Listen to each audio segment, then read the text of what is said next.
গতকালকে এরকম একটা ভিডিও দেওয়ায় একজন কমেন্ট করছে বোম্বাই মরিচ,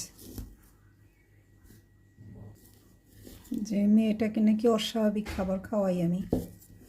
আচ্ছা, এটা হচ্ছে তিতিরের একটু প্রিয় খাবার, স্পাইসি এবং তেঁতুল টক জিনিসও খুব পছন্দ করে।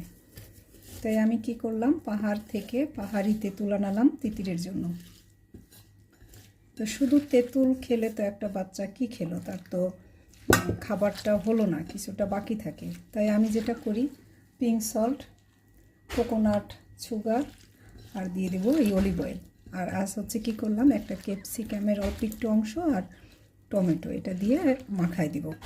ও এটা এখন মজা করে খাবে।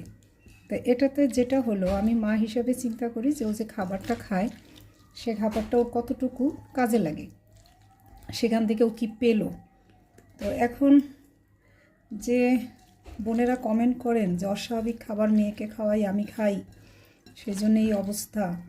জানি না আমাদের অবস্থাটা কি, আমাদের চেহারা খারাপ সেটা তো আলাদা কথা, সেটা তো ঈশ্বরের সৃষ্টি, সেখানে তো আমার হাত নাই, তাই না? কিন্তু সুস্থ তো থাকতে পারি। আমার মেয়েটা যে তাকে নিয়ে অসুস্থতা আছে, তাকে নিয়ে যে আমার চিন্তা করতে হয় না যে এই অসুস্থ হয়ে গেল বা এই জ্বর হলো। যেমন সিজন চেঞ্জে নাকি সবার জ্বর হয়, অসুস্থ হয়।